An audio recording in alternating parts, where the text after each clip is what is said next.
이 시간 함께 나눌 하나님의 말씀은 신약성경 마태복음 1장 18절에서 23절까지의 말씀입니다. 신약성경 마태복음의 말씀을 제가 봉독해 드립니다. 예수 그리스도의 나심은 이러하니라. 그의 어머니 마리아가 요셉과 약혼하고 동거하기 전에 성령으로 잉태된 것이 나타났더니 그의 남편 요셉은 의로운 사람이라.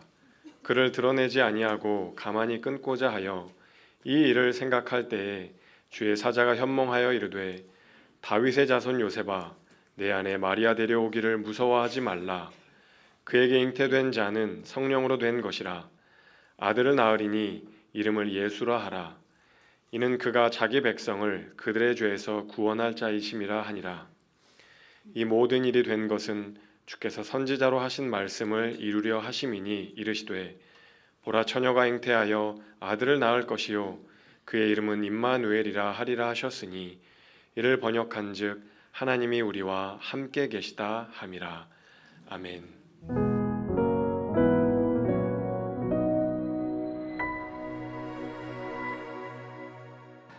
우리 같이 인사할까요? 여러분 사랑합니다. 사랑합니다. 사랑합니다. 자, 마지막까지 조금 민망하게 해드려서 죄송한데 우리 다 같이 좀 민망하더라도 두 눈을 크고 동그랗게 뜨시고 우리 옆에 계신 분들 향해서 한번 감탄하도록 하겠습니다. 우와! 이야! 하나님께서 그저 여러분 모두를 잘해 주시기를 바라는 마음이 큽니다.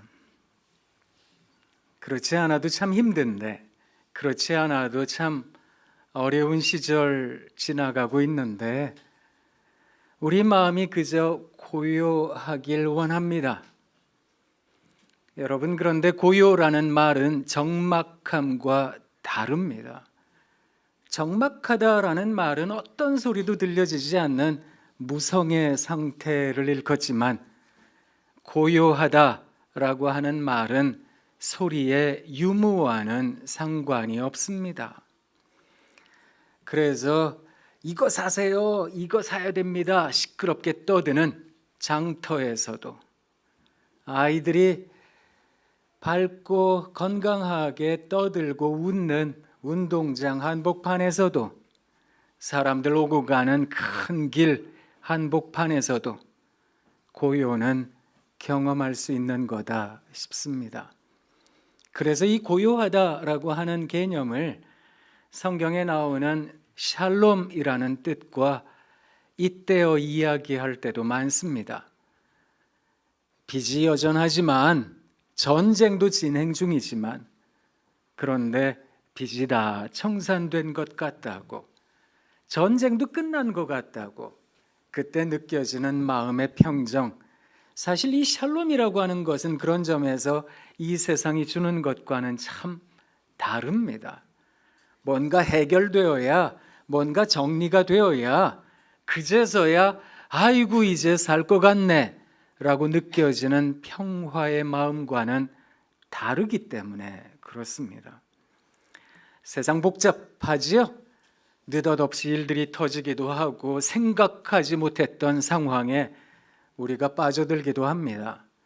그렇지만 우리가 이 대림의 기간을 보내며 이제 사흘 뒤면 성탄절인데 우리 주님 오심을 기억하며 마음이 고요하길 원합니다. 우리도 불러볼까요? 고요한 밤, 거룩한 밤, 어둠에 묻힌 밤, 주의 부모 앉아서 감사기도 드릴 때 아기 잘도 잔다,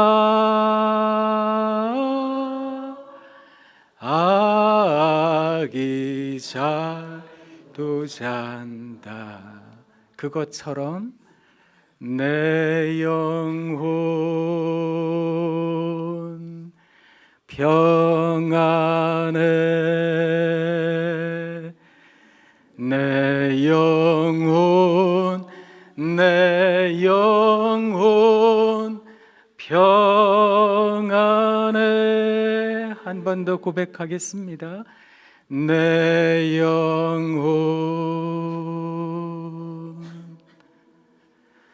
평안해.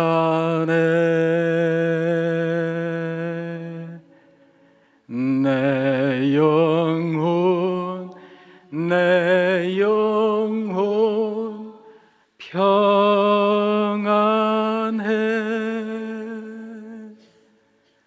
너무 소란해서 분주해서 평안할 길 없다 싶은 인생에 우리 주님 오셨습니다.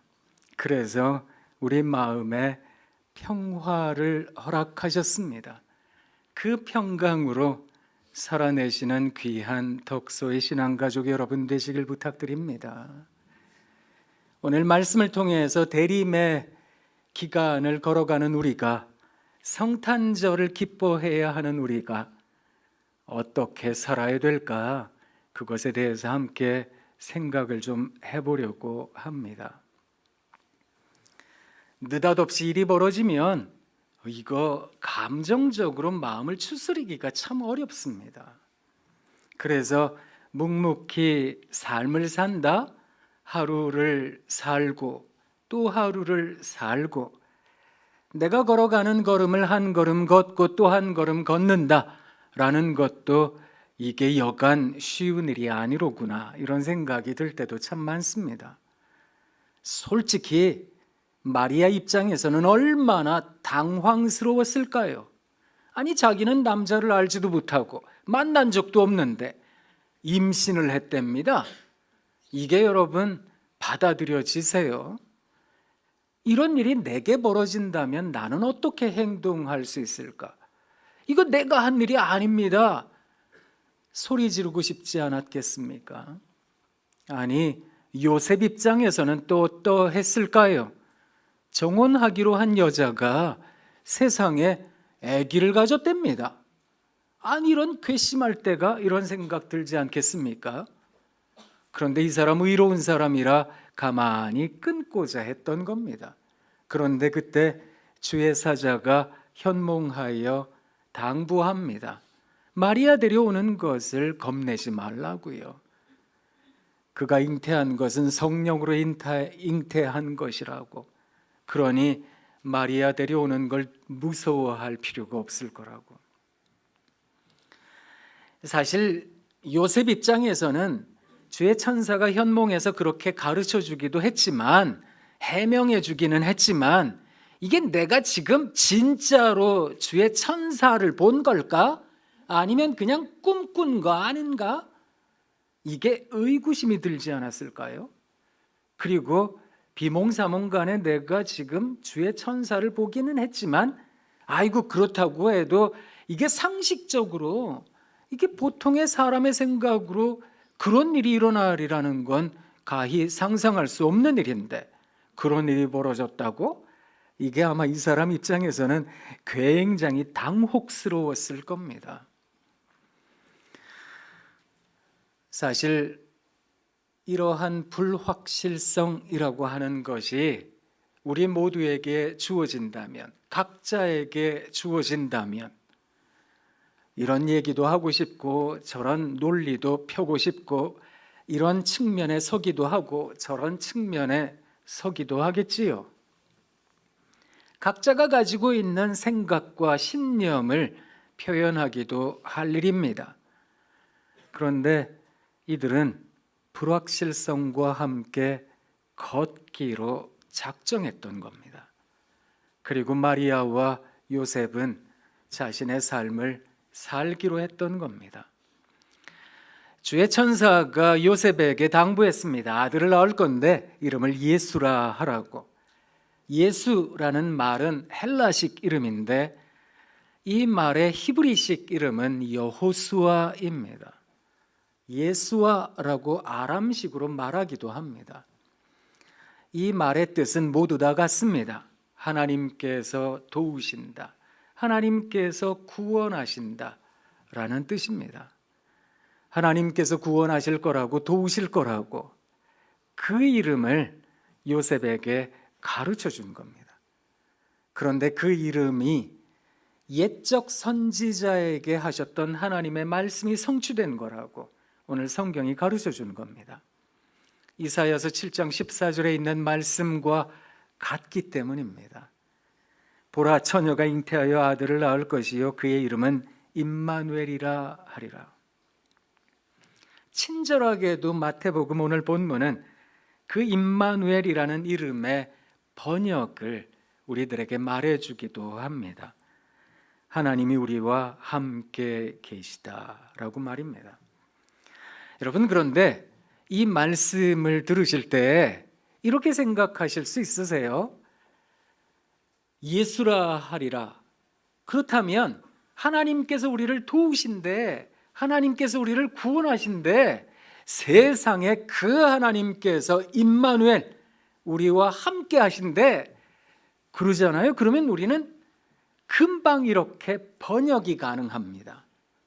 이야, 메시아가 이 땅에 오시면 우리와 함께 계시니까 그는 능력 있는 은행원이 되어서 우리한테 대출 쉽게 해주실 거야.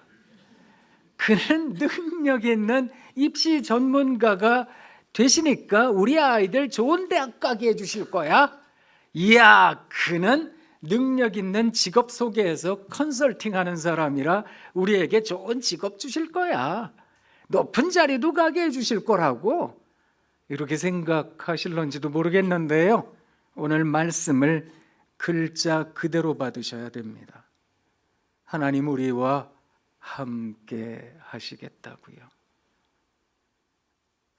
솔직히 이 시점에서 조금 속상한 분들도 계실 겁니다. 그래서 뭘 하자고요?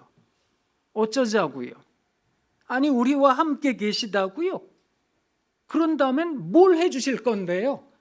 우리 생각은 자꾸 거기까지 가거든요. 함께 하신다면 뭔가 해줘야 되는 거 아닙니까? 그래서 우리들의 메시아가 해결사가 되기를 우리는 마음속에 바랄 때가 참 많이 있다, 이런 생각합니다. 그런데 사랑하는 독서의 신앙가족 여러분, 기억하셔야 됩니다. 그의 이름은 임마누엘이라, 하나님 우리와 함께 계시다. 함께 하기 위하여 이 땅에 오셨다는 겁니다. 그래서 설령 우리들의 문제가 해결되지 않아도, 그래서 설령 우리는 여전히 상처 속에 살지라도, 질병과 친할 수밖에 없을지라도 기억하셔야 되겠습니다. 그는 우리와 함께. 아니, 하나님 안 계신 거잖아요. 언제 하나님 우리와 함께 계셨는데요? 이렇게 생각하실지 모르겠습니다만 눈을 뜨셔야 되겠습니다. 감각을 여셔야 되겠습니다. 그는 우리와 함께 하고 계시다라는 겁니다. 그런 점에서 생각해 보면 우리들이 더러 오해하고 있는 부분은 있다, 이런 생각을 합니다. 하나님께서 오신다면 그가 우리의 모든 문제를 해결해 주실 텐데, 찬양 부를 때도 그럴 거거든요. 약한 나로 엄청나게 강하게, 가난한 날 어떻게 하든 부하게, 눈먼 나를 진짜 잘 볼 수 있게 그렇게 해주실 거라고. 그런 소원과 염원이 그릇되었다, 잘못되었다라는 것은 아닙니다만, 사랑하는 신앙의 가족 여러분, 우리들의 신앙이 커져야 되겠습니다. 우리가 믿음 가운데 있어야 되겠습니다. 그래서 설령 그리 아니하실지라도 그는 우리와 함께, 내 뜻과 내 생각대로 움직여지지 않는 세상이라 할지라도 그는 우리와 함께, 내 마음대로 인생이 잘 안 풀린다 할지라도 그는 우리와 함께, 함께 하기 위하여 이 땅에 오셨다라는 겁니다. 문제가 없는 인생이 어디에 있겠습니까? 그는 살아있는 목숨이 아닐 텐데요. 그러니 살아있다는 건 이런저런 일로 아파하고 힘들어하는 거 아니겠습니까? 인간 실존으로서 그것을 부정할 수 없을 겁니다. 우리는 사람이니까 때로 아프고 때로 눈물 나고 때로 즐거워하기도 하지만 때로 마음이 무너지는 거 아니겠습니까? 그게 사람인데 사람의 모습을 가지고 있는 한 그것은 우리로부터 멀어지지 않을 겁니다. 그런데 그는 우리와 함께, 그래서 우리 마음속에 위로를 받는 겁니다. 하나님 다 아실 거라고, 내 답답한 마음을 우리 하나님 아실 거라고. 그래요, 세상은 잘 모르겠지요. 아니, 내 배 아파 낳은 내 자녀도 잘 모를 겁니다. 아니, 어쩌면 내 마음 아는 사람 이 세상에 아무도 없을 겁니다 싶은 세상 살지라도 여러분 기억하셔야 됩니다. 하나님 우리와 함께 하시는 그 우리들의 메시아, 그가 우리를 위해 십자가의 길을 담담히 걸어가셨다라는 겁니다. 사실 성탄절을 일컬어 기독교에서는 기쁨의 절기라고 말을 합니다. 그런데 그렇게 부른 지는 사실은 기독교 전체 역사에서는 아주 오래된 것은 아닙니다. 종교개혁 때부터 기쁨의 절기로 지켰던 겁니다. 초대교회로부터 중세시대 때까지 교회는 대림의 기간을 슬픔의 절기로 지켰습니다.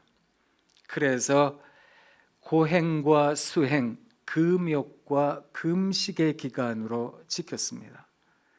우리 입장에서는 기쁘고 즐거운 일이지요. 메시아가 이 땅에 오셨으니까. 그런데 하나님 입장에서는 얼마나 가슴이 아프셨을까? 하나님 입장에서는 얼마나 속이 상하셨던 것일까? 그는 원래 하나님과 본체셨는데 이 땅에 오셨잖아요. 종의 몸을 가지셨잖아요. 게다가 십자가의 길을 걸어가셨잖아요. 예수님은 얼마나 답답하셨을까? 성령 하나님께서는 지금 이 시간에도 우리에게 하나님께서 어떤 마음이셨는지, 예수님께서 십자가를 왜 지셨는지 그것을 일깨워 주시는 하나님의 영인데, 그 하나님의 영은 얼마나 서운하셨을까? 인간적인 생각을 하더라도 가슴이 메어지는 일인데 하나님 마음은 오죽하셨을까? 그래서 교회는 기뻐할 수 없었습니다. 그래서 교회는 이기적인 모습으로 우리가 기뻐할 수는 없다, 슬퍼해야 한다라고 보았던 겁니다. 그런데 종교개혁 때 종교개혁자들이 지나치게 성도들이 슬퍼하니까, 여러분, 기쁨이라는 것은 단지 기쁨이 아닙니다. 기독교에서 말하는 기쁨은 깊은 기쁨입니다.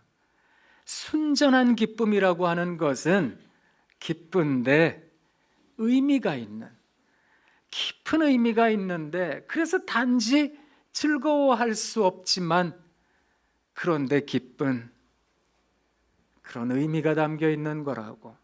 그래서 성탄절을 기쁨의 절기라고 불렀던 겁니다. 어쩌면 우리 마음속에 그런 마음이 있어야 하는 것은 아닐까 생각해 봅니다. 성탄절 참 즐겁고 행복한 날인데, 그 날을 맞이하는 우리가 예수님의 마음을 생각해 본다면, 이 세상은 힘을 갖길 원하죠. 힘, 어떻게든 권력을 갖길 원합니다.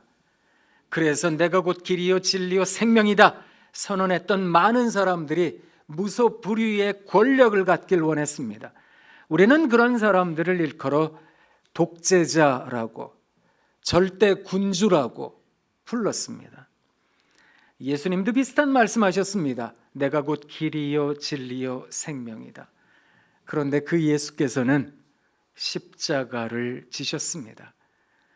우리가 같이 읽어보아야 할 말씀이 있는데요, 에베소서 2장 14절로 18절까지의 말씀입니다. 우리가 이 말씀을 한 절씩 교독하도록 하겠습니다. 제가 먼저 읽겠습니다. 여러분 그 다음 절 읽으시면 되겠습니다.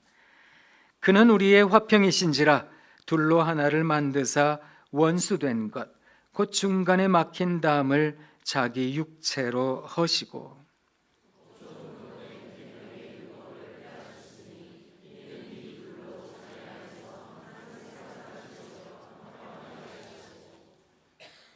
또 십자가로 이 둘을 한 몸으로 하나님과 화목하게 하려 하심이라. 원수된 것을 십자가로 소멸하시고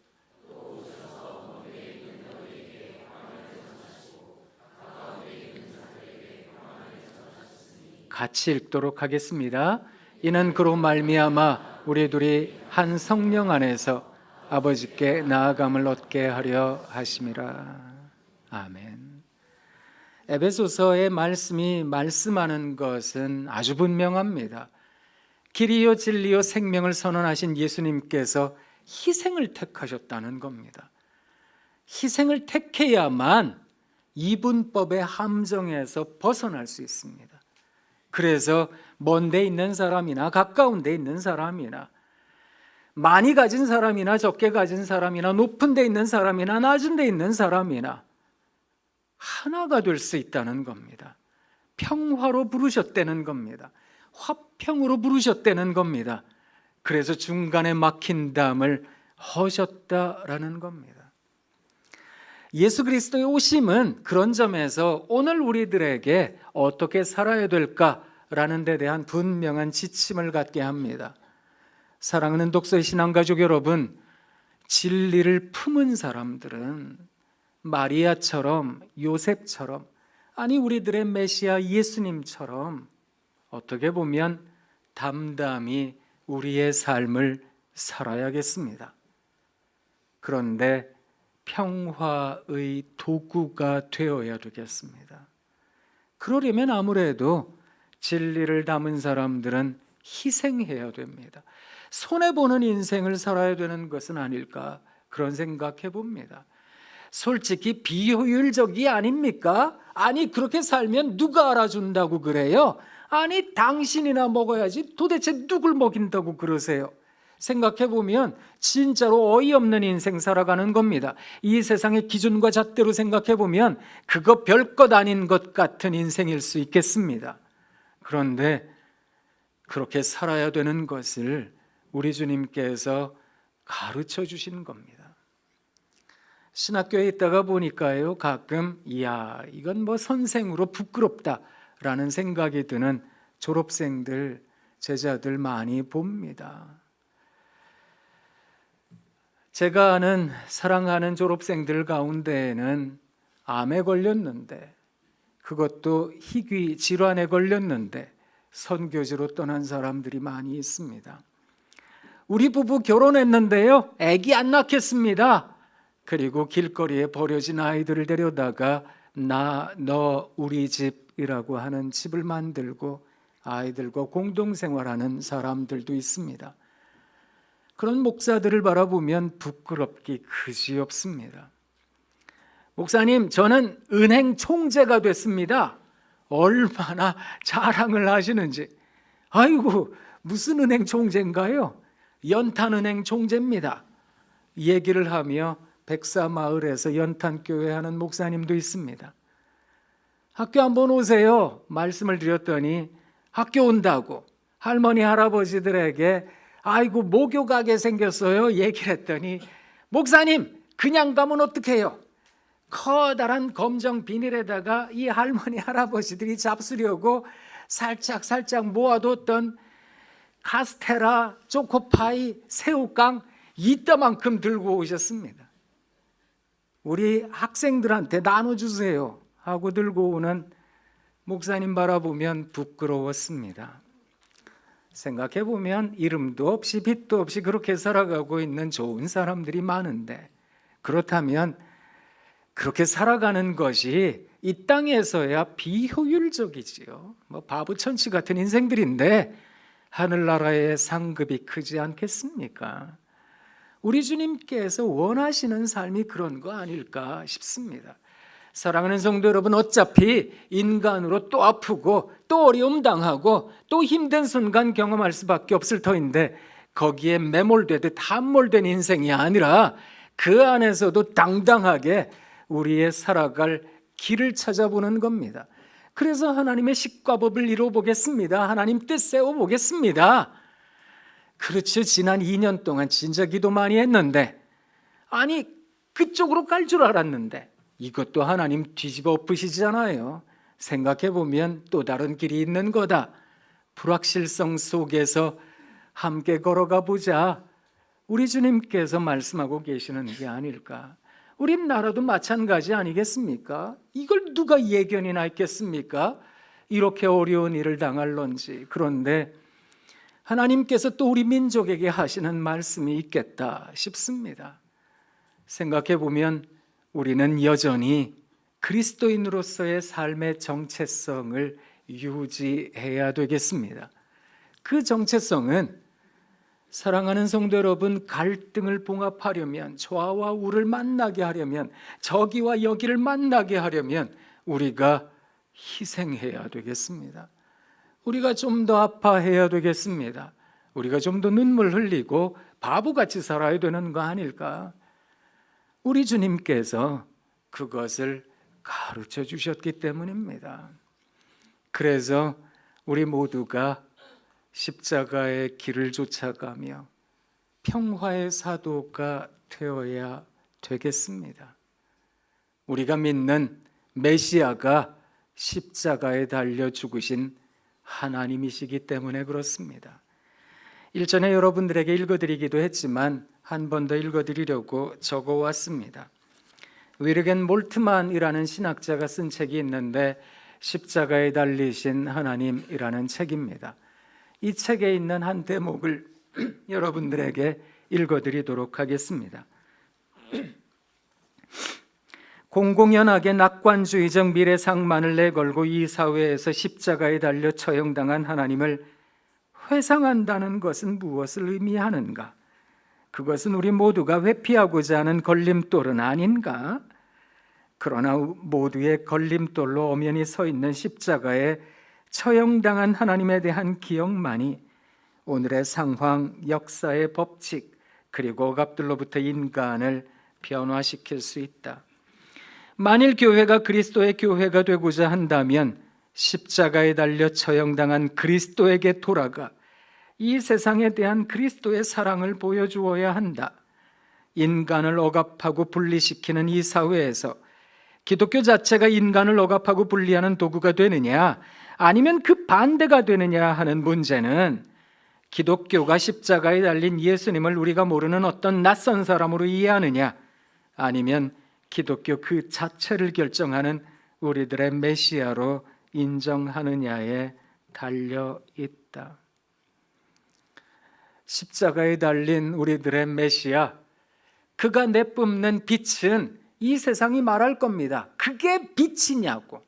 빛이면 훨씬 더 높은 와트에 더 높은 룩스를 가져야 되는 거 아니냐? 그 정도의 조명이어야 다 환하게 비치는 거 아니냐? 그렇게 흐리멍텅해서 희끄멀건해서야 이게 무슨 빛이냐? 그럴 겁니다. 그런데 베들레헴 작은 골, 가난한 동네에 오신 예수님, 그 빛이 온 세상을 환하게 비친다는 겁니다. 그게 세상의 논리와 하늘의 논리가 다른 게 아닐까. 사랑하는 독서의 신앙가족 여러분, 그렇게 살아내면 참 좋겠습니다. 절로 사라지지 않는 인생일 테니 어떡하든 살아내야 되지 않겠습니까? 그런데 살아낸다. 어떻게 살아낼 수 있을까요? 그저 십자가의 길을 따라가듯 스스로 쳐서 자신을 복종케 하고 자신의 욕구와 욕심을 내려놓고 그저 이름 석자 지우는 인생 살아야 되지 않을까.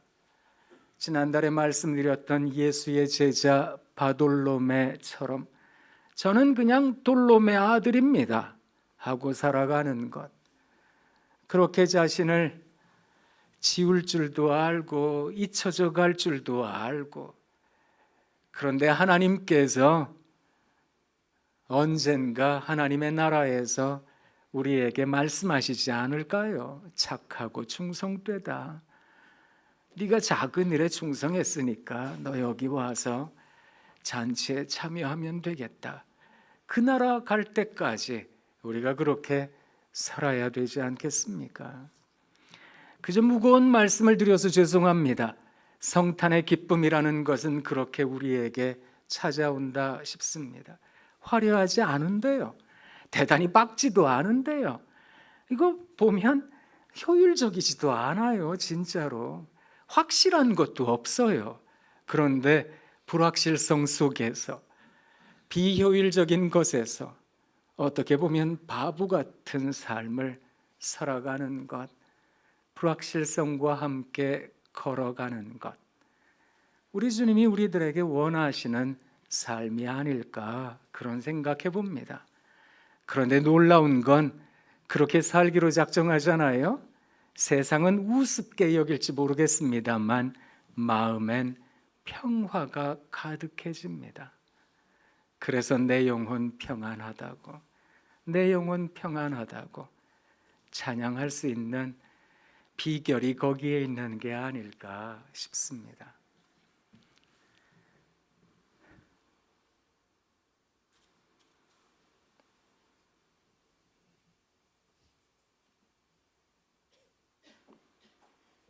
설교는 끝났는데요. 그냥 쳐다보고 싶어서요. 한번 쳐다봤어요.